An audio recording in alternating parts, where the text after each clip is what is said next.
I believe that all Christians ask at some time in their lives, if there is a God, why do bad things happen? And especially, why do bad things happen to good people? Welcome to one of our videos from St. Mark's Episcopal in Dalton, Georgia, and all those non-members who have joined us this week. I don't pretend to know, why bad things happen or, in this world, if there's a God. And a lot of Christians will say, well, God has a plan and we don't understand the plan. Well, that's true.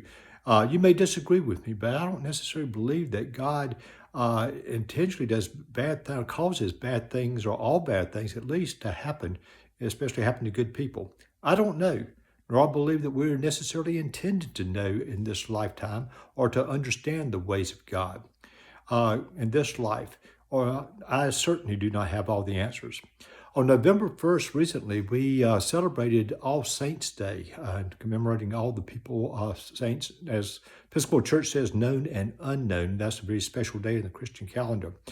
That's November 1st. On November 1st of 1755, in Lisbon, Portugal, began to celebrate All Saints' Day. Lisbon was a very Christian city and country at that time.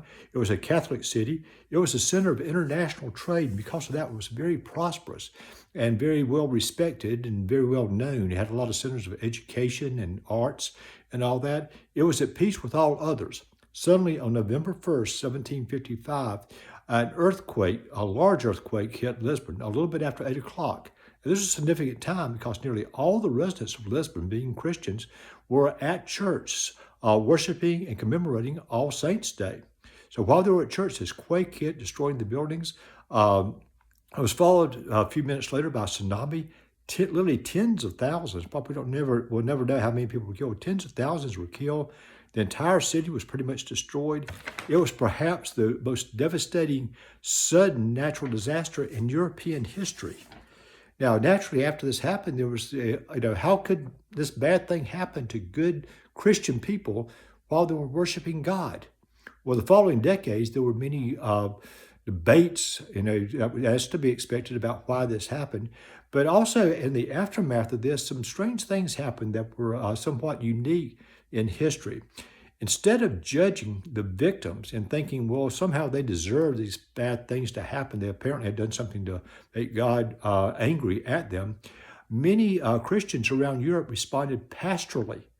For one of the first times, other nations and cities sent money and supplies and helpers to another country to help with the devastation. So they responded, they sent help instead of judging. Instead of just judging and assuming that it was God's plan for many to die, many educators and scientists can run that and try to get an understanding of nature and of such things as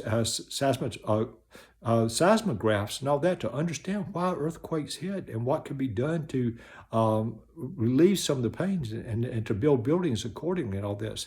It was a terrible tragedy occurred. There's no doubt about that. But instead of responding with judgment, many European Christians responded with pastoral empathy and help. I don't know why bad things happen, but I do believe that God gives us the free will to respond and use the examples of Christ in our responses.